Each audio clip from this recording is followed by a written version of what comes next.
నమస్తే, welcome to the fourth estate. నేను దేవులపల్లి అమర్.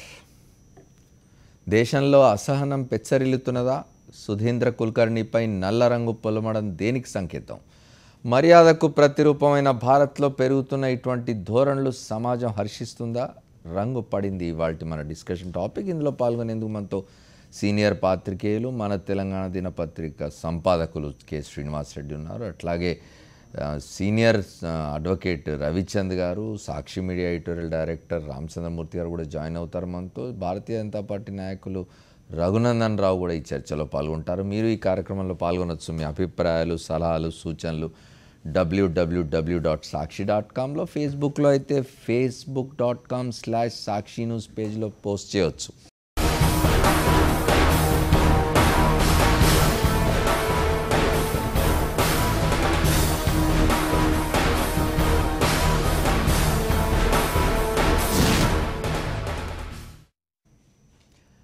నిరసనలు శృతిమించుతున్నాయా? మర్యాదలు మంటగలుస్తున్నాయా? భావ ప్రకటన స్వేచ్ఛకు వక్ర భాష్యం చెప్తున్నారా? పెరుగుతున్న అసహనం దేనికి చిహ్నం? సుధీంద్ర కుల్కర్ణి వ్యవహారంలో శివ సైనికులు వ్యవహరించిన తీరు సరైందేనా?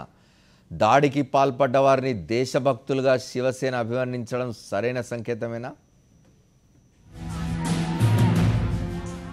మనక మంచిదేనన్న మాట సర్ఫ్ ఎక్సెల్కు బాగా సూట్ అవుతుందేమో కానీ నిరసనలకు మాత్రం కాదు. బీజేపీ నేత సుధీంద్ర కుల్కర్ణి విషయంలో శివ సైనికులు అనుసరించిన తీరుపై దేశవ్యాప్తంగా అభ్యంతరాలు వ్యక్తమవుతున్నాయి. ఉత్తరప్రదేశ్లో గోమాంసం తిన్నారని దాడి చేసి చంపేసిన మహమ్మద్ అఖ్లాక్ ఉదంతం దేశాన్ని కదిలించి వేస్తే, సుధీంద్ర కుల్కర్ణిపై జరిగిన ఘటన దేశాన్ని ఆశ్చర్యకితులు చేసింది. పాకిస్తాన్ విదేశాంగ మాజీ మంత్రి ఖుర్షీద్ మహమ్మద్ కస్తూరి రాసిన పుస్తకావిష్కరణ కార్యక్రమానికి నిర్వాహకుడు సుధీంద్ర కుల్కర్ణి. పాక్ చెందిన పుస్తకాన్ని ఇండియాలో రిలీజ్ చేయడం తగదని గత కొన్ని రోజులుగా శివసేన దీనిపై నిరసన వ్యక్తం చేస్తుంది.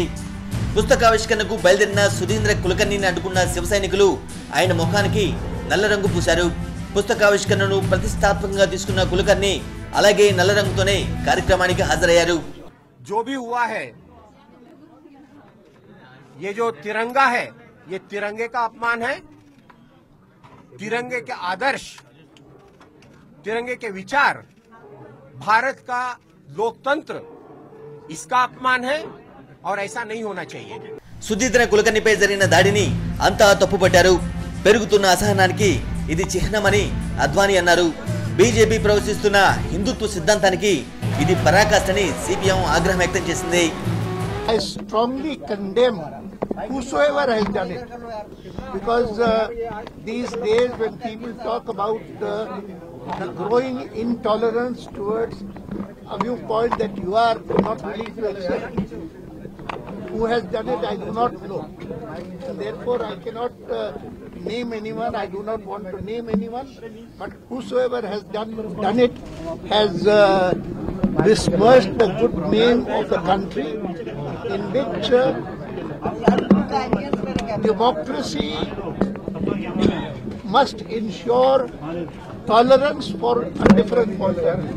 This is a reflection of the atmosphere of total intolerance which is being created by the RSS primarily and its like-minded organizations, and the Shiv Sena wants to go one step forward. So this is competitive intolerance, it is competitive communalism, it is competitive politics, not to make in India but to break India, and we strongly condemn it. ప్రజాస్వామ్యంలో నిరసన తెలిపేందుకు ప్రతి ఒక్కరికి హక్కు ఉంటుందని, కానీ సుధీంద్ర కుల్కర్ణి విషయంలో వ్యవహరించిన తీరు సరికాదని కేంద్ర హోంశాఖ సహాయ మంత్రి కిరణ్ రిజిజు అభిప్రాయపడ్డారు. దారుణంగా అవమానించడం సరైన పద్ధతి కాదని జాతీయ మానవ హక్కుల సంఘం ఈ చర్యను ఖండించింది. मैंने कहा ना, विरोध करने का लोगों के पास हक है, अधिकार है. लोकतंत्र में विरोध करने का अधिकार है, लेकिन विरोध करने का तरीका जो है वो सही तरीके से करना चाहिए. मैं ये कहता हूँ that we are committed to protect freedom of speech, whether it is in the case of Kulkarni or in the case of somebody else. We are bound to protect the freedom of speech of this. Sudhindra కుల్కర్ణిపై జరిగిన ఘటన తరహా సంఘటన హైదరాబాద్ లోనూ జరిగింది. పుస్తకావిష్కరణకు వచ్చిన బంగ్లాదేశీ నవలా రచయిత్రి తస్లీమా నస్రీన్ ను మజ్లిస్ కు చెందిన కార్యకర్తలు అడ్డుకున్నారు.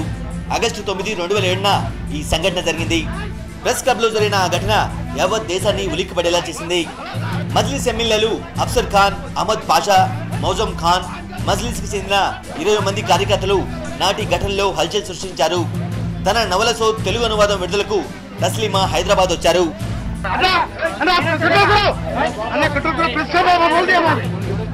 వాస్తవానికి ఇలా అవమానించడం, ముఖానికి నల్ల రంగు పూయడం, చెప్పులు విసరడం చాలా కాలంగా జరుగుతున్న తతంగమే. తీవ్రమైన నిరసనలు తెలిపేందుకు ఈ తరహా మార్గాల్ని చాలా మంది ఎంచుకుంటారు.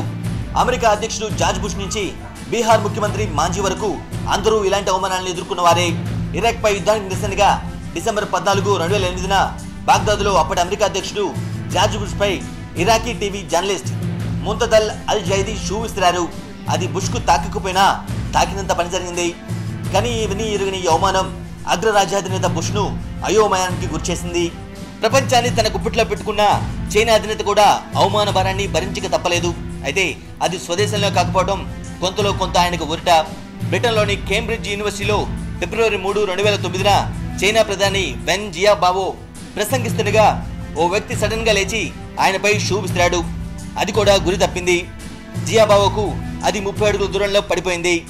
ఇరాన్ అధ్యక్షుడు మహమ్మద్ అహ్మద్ నజాద్ కూడా ఇలాంటి అవమానాన్ని ఎదుర్కొన్నారు.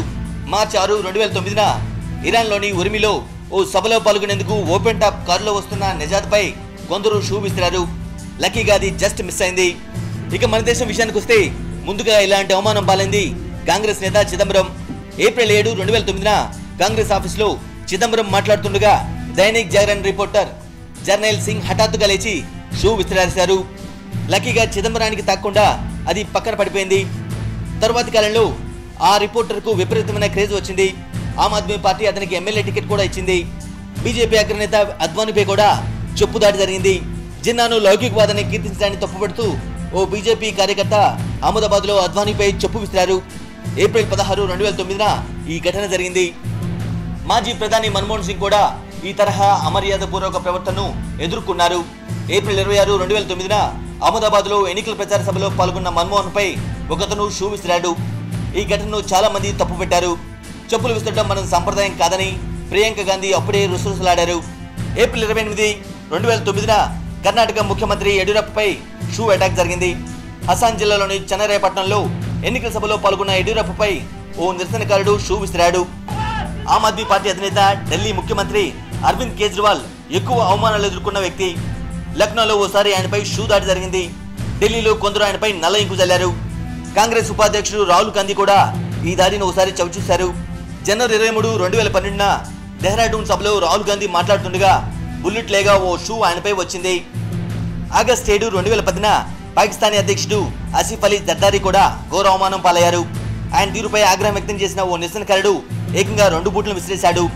పాకిస్తాన్ మాజీ అధ్యక్షుడు పర్వేజ్ ముషర్రాఫ్ కూడా ఇలాంటి బాధితుడే. మార్చి 29, 2013 ఇస్లామాబాద్ కోర్టు విచారణకు హాజరైన పర్వేజ్ ముషర్రాఫ్ పై షూ విసిరాడు ఓ ఆగంతుకుడు. బ్రిటన్ ప్రధాని టోనీ బ్లెయిర్ కూడా ఇలాంటి అవమానాన్ని ఎదుర్కొన్నారు. సెప్టెంబర్ 4, 2010న డబ్లిన్లో ఆయనపై చెప్పులు, కోడిగుడ్లతో దాడి చేశారు కొంతమంది నిరసనకారులు.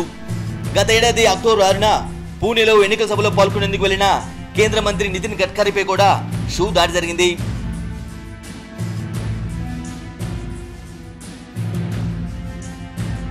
బీహార్ ముఖ్యమంత్రి జితిన్ రామ్ మాంఝీ హయాంలో ఎటువంటి అభివృద్ధి జరగడం లేదని ఆగ్రహించిన ఓ బీహారీ ఈ ఏడాది జనవరి 5న పట్నాలోని సీఎం అధికార నివాసంలో జరుగుతున్న ప్రజా దర్బార్లో షూ విసిరి ఆగ్రహం వ్యక్తం చేశాడు.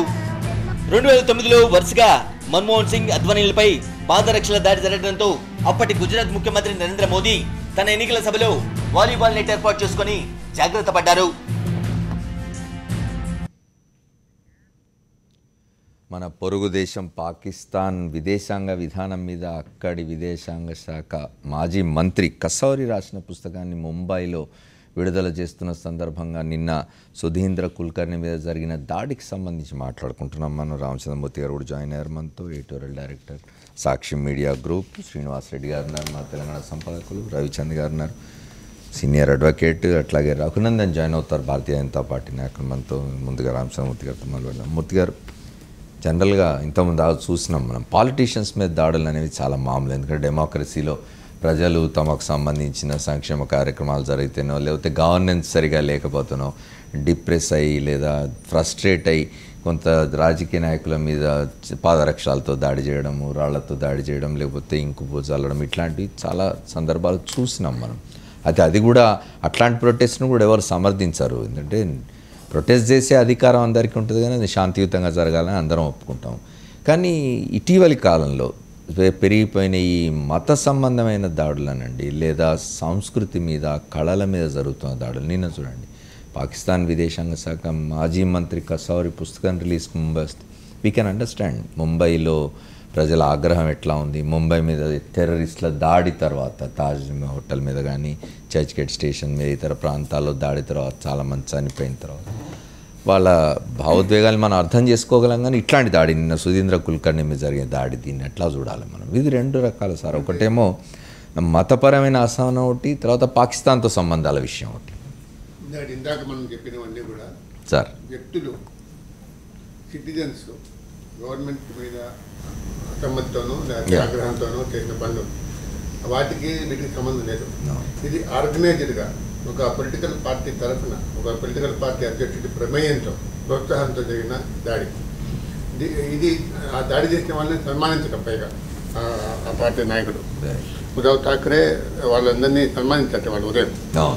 అంటే ఇది పాకిస్తాను ఇండియా మధ్య యుద్ధం జరిగినప్పుడు కానీ, అయితే పాకిస్తాన్ నుంచి తీవ్రవాదులు, ఉగ్రవాదులు వచ్చి బొంబాయిలో అంతా చాలామందిని చంపినప్పుడు కానీ అందరికీ ఆగ్రహం కలుగుతుంది. వాళ్ళకే కాదు, శివసైనికులకే కాదు, మీకు నాకు కూడా ఆగ్రహం, భారతీయులందరికీ ఆగ్రహం. కానీ ఆ ఆగ్రహాన్ని, ఆ దేశభక్తిని ఒక రాజకీయ సాధనంగా ఉపయోగించుకొని ఒక సంకుచితమైన రాజకీయాలు చేయటం అలవాటైంది. అది ఇప్పుడు అక్కడ బీజేపీ ప్రభుత్వం ఉంది. బీజేపీ ప్రభుత్వంలో భాగస్వామ్యం శివసేనకు ఉంది. శివసేనకుల్ని ఏం చేస్తారు ఇప్పుడు అనే సమస్య. బీజేపీ అద్వానీకి ఆయన ప్రియమైన శిష్యుడు కులకర్ణి గారు, ఆయన మన ప్రధానమంత్రికి ఒక రకంగా అదే పరివారంలో కొద్ది దూరం. అటువంటి అతను ఒక మేధావి, ఒక రచయిత, కాలమిస్టు. అతన్ని ఇట్లా అవమానిస్తే ఫడ్నవీస్ ప్రభుత్వం ఎంతవరకు చర్య తీసుకోలేదు. కానీ కుల్కర్ణి మొదటి నుంచి కూడా కొంత బీజేపీకి అనుకూలమైన, బీజేపీ సభ్యుడు ఆయన, అద్వానీ శిష్యుడు ఆయన. అయినా కూడా బీజేపీలో ఉన్నా కూడా నరేంద్ర మోదీకి దగ్గరగా లేదు కదా, నరేంద్ర మోదీ దూరంగా ఉన్న చాలామంది ఉన్నారు, ఇంక్లూడింగ్ అద్వానీ. కాబట్టి దీన్ని ఎట్లా చేస్తారని వాళ్ళని సన్మానించారనుకోండి, వాళ్ళు హీరోలు అవుతారు. ఇప్పుడు ఖాప్ పంచాయతీ ఉంటుంది, ఖాప్ పంచాయతీలో డిసైడ్ చేసి వాళ్ళని చంపమని చెప్తారు, పరువు కోసం చంపమని చెప్తారు. చంపిన వాళ్ళని పోలీసు తీసుకుపోయి మళ్ళీ వదిలిపెడితే వాళ్ళు హీరోలు అవుతారు ఊళ్ళోకి వచ్చి. అట్లాగే వీళ్ళు హీరోలు అవుతారు. మనకి ఇప్పుడు ఒక నేరం చేసిన వాడిని మనం గౌరవిస్తే, ఫర్ ఎగ్జాంపుల్ మన దగ్గరలో తీసుకోవాలంటే రేవంత్ రెడ్డి కేసు ఉంది. రేవంత్ రెడ్డి డబ్బు నగదు ఇస్తూ పట్టుబడ్డాడు, కెమెరాలో అందరూ తెలుసు. వాడిని పార్టీ వర్కింగ్ ప్రెసిడెంట్ చేసాం అనుకోండి, మరి గౌరవం పెరిగింది. వాళ్ళ మెదక్లో, కరీంనగర్లో బోలంతో ఉపన్యాసాలు ఇస్తున్నాడు ఆయన, చంద్రశేఖరరావుని ఆయన కుటుంబాన్ని తిడుతూ. ఎందుకంటే ఆయన గౌరవం పెరిగింది. గౌరవం ఎవరు ఇచ్చారు? మన తెలుగుదేశం పార్టీ అధ్యక్షులు ఇచ్చారు. అట్లాగే శివసేన అధ్యక్షులు వీళ్ళు గౌరవం పెడితే వీళ్ళు కూడా నాయకులు అవుతారు. వాళ్ళకి రేపు టికెట్లు వస్తాయి, వాళ్ళే గెలుస్తారు, వాళ్ళే చట్టసభలో సభ్యులు అవుతారు, వాళ్ళే చట్టాలు చేస్తారు. అంటే అటువంటి వాళ్ళని గౌరవించాలన్నా, మనం ఖండించాలన్నా, వాళ్ళని శిక్షించాలన్నా, మన చట్ట ప్రకారం మనం వ్యవహరించాలన్నా లేదా అనేది ప్రభుత్వాలు నిర్ణయించుకోవాలి. ఇప్పుడు ఇక్కడ ముంబైలో ఉన్న ప్రభుత్వం, బీజేపీ ప్రభుత్వం, బీజేపీకి వచ్చిన ప్రభుత్వం ఇంతవరకు ఎవరిని అరెస్ట్ చేయలేదు. వాళ్ళు హాయిగా గౌరవించుకొని తిరుగుతున్నారు, సన్మానాలు చేయించుకుంటున్నారు. కానీ మీడియా రాస్తుంది ఏంటంటే అక్కడ ముఖ్యమంత్రి ఫడ్నవీస్ ఈ ఫంక్షన్ ఆగకుండా కట్టుదిట్టమైన చర్యలు తీసుకున్నాడు ఆయన. శివ సైనికులు డిస్టర్బ్ చేయకుండా ప్రభుత్వం దాన్ని. అంతకుముందు ఒక పాకిస్తాన్ నుంచి ఒక గాయకుడు వస్తే ఫంక్షన్ జరగకుండా అడ్డుకున్నారు. అంతకుముందు ఇండో పాకిస్తాన్ క్రికెట్ మ్యాచ్లు జరగకుండా అడ్డుకున్నారు. కాబట్టి స్టేడియంలో తవ్వేసిన సంఘటనలు కాంగ్రెస్ హయాంలో కూడా జరిగినవి. కాంగ్రెస్ కూడా నిస్సహాయంగా ఉంది. అంటే చట్టం నిస్సహాయంగా ఉన్నప్పుడు, చట్టం బలహీనంగా ఉన్నప్పుడు దుండగులు గెలుస్తారు.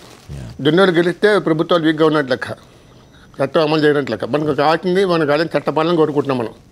మనం ఏ పార్టీకి అనుకూలం కాదు, ఏ పార్టీకి వ్యతిరేకం కాదు, మనకు చట్టపాలన కావాలనుకుంటున్నాం. చట్టపాలన అమలు జరగట్లే అక్కడ.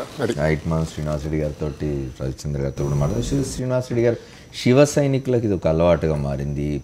పాకిస్తాన్ క్రికెటర్లను మేము ముంబై రానివ్వం, స్టేడియంలు తవ్వేస్తాం, లేకపోతే పాకిస్తానీ కళాకారులు ముంబై రావడం వీల్లేదు. ఈ మధ్యనే గులాం అలీ ఒక సంగీత విభావాన్ని స్టాల్ చేసినారు, ఆపేసినారు. తర్వాత పాకిస్తానీ పుస్తకాలు ఇక్కడ వచ్చి రిలీజ్ చేయడానికి వీల్లేదు. ఎంత దూరం పోయిందంటే ఇది పాకిస్తానే కాదు, అసలు మహారాష్ట్రియన్లు కాని వాళ్ళు, మరాఠీ మాట్లాడని వాళ్ళు ముంబైలో ఉండడానికి వీల్లేదు అని ఒక దశలో శాసించిన కులకర్ణి మరాఠీవాడే కానీ మహారాష్ట్రియన్స్ మాత్రమే ఉండాలి ఇక్కడ, బీహారీలు ఇక్కడ ఉండాలి వీళ్ళని చెప్పి బీహార్ వాళ్ళు ఎవరైతే అక్కడ నివసిస్తున్న వాళ్ళ మీద దాడులు జరిగిస్తారు. అంటే శివ సైనికుల ఇది ఇంతకుముందు నేను మూర్తి గారితో అన్నట్టు మతపరమైన అసహనం ఒకటి, తర్వాత పాకిస్తాన్ మీద కోపం. సహజంగానే ముంబై వాసులకు పాకిస్తాన్ మీద కోపం, ఆగ్రహం ఉండడం అర్థం ఉన్నది, ఎందుకంటే వాళ్ళు టెర్రరిస్ట్ అటాక్స్కి ఎక్కువ నష్టపోయిన వాళ్ళు. మరి ఒకటి గ్రహించాలి, అదేంటంటే శివసేన తీరు, పుట్టుక తీరు, అది ఏ రకంగా వచ్చింది, ఏ భావాలతో వచ్చింది. ముందు దక్షిణాది వాళ్ళని వెళ్ళిపోమన్నారు బొంబాయి నుంచి, ఆ తర్వాత బీహార్ వాళ్ళని వెళ్ళమన్నారు. ఆ తర్వాత వస్తున్నటువంటి పరిణామాలు, మొన్న ఆ పార్టీ ఇంతకుముందు చెప్పినట్టు మిత్రులు రామచంద్రమూర్తి గారు ఒక పిలుపిచ్చారు. ఆ పిలుపు ఏమిటంటే దీనికి వ్యతిరేకంగా ఇది జరగనీయము, ఎట్టి పరిస్థితుల్లో జరగనీయము అని చెప్పి దానికి శివసేన స్టైల్లో యాక్షన్ ఉంటుంది అని చెప్పారు నాయకుడు. ఆ స్టైల్ అంటే ఇలాంటి స్టైల్. ఇది ఎక్కడికి దారి తీస్తుందో ఏమిటో ప్రజలు ఆలోచించాలి. ముంబై ఎలాంటి పట్టణం, మహారాష్ట్ర ఎలాంటి పట్టణం, ఎలాంటి రాష్ట్రం మహారాష్ట్ర, ఇలాంటి వాటికి అవకాశం లేని రాష్ట్రం. ఇవాళ జరుగుతున్న పరిణామాలు ఈ దేశానికి ఎక్కడికి, ఈ డెమోక్రసీని ఎక్కడికి తీసుకుపోతుందా అని. ఒక మంచి జరిగింది ఏమిటంటే, గులాం అలీ మీరు ఇంతకుముందు చెప్పినట్టు అతని ఫంక్షన్ని జరగనీయకుండా చేసినందుకు దేశవ్యాప్తంగా నిరసన వచ్చింది. మ్యూజిక్ కన్సర్ట్ ఆపేసినందుకు ఢిల్లీలో అది జరిగింది. దానితో కళ్ళు తెరిచింది కేంద్ర ప్రభుత్వం, బీజేపీ నాయకత్వం. బీజేపీ శ్రీనివాస్ రెడ్డి గారు కసోరి పుస్తకం కూడా ఢిల్లీలో రిలీజ్ అయింది, ఏ గొడవ లేదు, ఇది లేదు. బొంబాయి దగ్గర పోయేసరికి ఇవాళ ఎందుకు, ఇవాళ ఇంకొక మంచితనం ఏమిటంటే బీజేపీ ఖండించింది, బీజేపీ అగ్రనాయకుడు ఖండించాడు, మహారాష్ట్ర ప్రభుత్వం దీనికి రక్షణ ఇచ్చింది. ప్రధానమంత్రి ఖండించలేదు ఇంతవరకు. అగ్రనాయకుడు అద్వానీ అగ్రనాయకుడు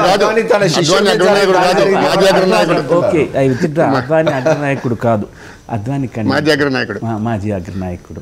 ఆ ప్రభుత్వం కొంత రక్షణ ఇచ్చింది. ఎందుకు మళ్ళీ ప్రతిసారి ఇలాంటి సంఘటనలు, దేశ విభజనకు, ఒక మతం మీద దాడికి, ఒక అలవాట్ల మీద దాడులకు, ఇలాంటి సంఘటనలు వచ్చినప్పుడు ఎందుకు ప్రధానమంత్రి నోరు మూసుకొని ఉంటున్నాడు? ఆయన ఖండిస్తున్నానని చెప్పినా, అంతకుముందు ఆయన ఖండించినా కూడా ఆయన పార్టీ వాళ్ళే మళ్ళీ మాట్లాడిన సందర్భాలు అనేకం ఉన్నాయి. ఇవాళ మనం ఆలోచించాల్సింది ఎటువైపు ఈ దేశం, ప్రజాస్వామ్య దేశం ఏ వైపుకు వెళ్తుంది, ప్రజలు ఆలోచించాల్సిన అవసరం ఉంది. ఇక్కడ డెమోక్రటిక్గా ఈ ప్రజాస్వామ్య వ్యవస్థలో ఎటువైపు ప్రయాణిస్తున్నాం, అనేక సంఘటనలు చూస్తున్నాం. సోషల్ మీడియా ఏం చేశారు, దాడి చేశారు. సోషల్ మీడియా పిల్లలు ఎక్స్చేంజ్ ఆఫ్ ఒపీనియన్స్ తీసుకున్నందుకు దాడి చేశారు, జైల్లో పెట్టించారు. ఈ రకంగా ఆహారపు అలవాట్ల మీద దాడులు జరుగుతున్నాయి. బాల్ ఠాక్రే అంతిమయాత్ర మీద కామెంట్ చేసినందుకు కూడా కేసులు పెట్టారు. ఇలాంటి సంఘటనలు ఈ దేశ ప్రజాస్వామ్య వ్యవస్థ మనుగడను ప్రశ్నిస్తున్నాయని నా భావన. దీనికి ప్రభుత్వాలు కాదు, ప్రజలే ఆలోచించాలి, ప్రభుత్వాలు కాదు. ప్రభుత్వాల మీద విశ్వాసం ఎంతవరకు పెట్టాల్సిన విశ్వాసం ఉంటుంది, కానీ ఇవాళ మహారాష్ట్ర దేశ ప్రజలు ఆలోచించాలి. శ్రీనివాస్ రెడ్డి గారు, చట్టం చేయాల్సిన పని చేయకపోతే ప్రజలు ఏం చేయగలరు? ఖచ్చితంగా కదా అమర్, చట్టం చేయాల్సిన పని చేయనందుకు ప్రభుత్వాలను, పాలకులను విమర్శిద్దాం. ఇవాళ ప్రజల్లో ఆలోచన రావాలి. ప్రజాస్వామ్య వ్యవస్థలో ప్రజలే న్యాయ నిర్ణేతలు.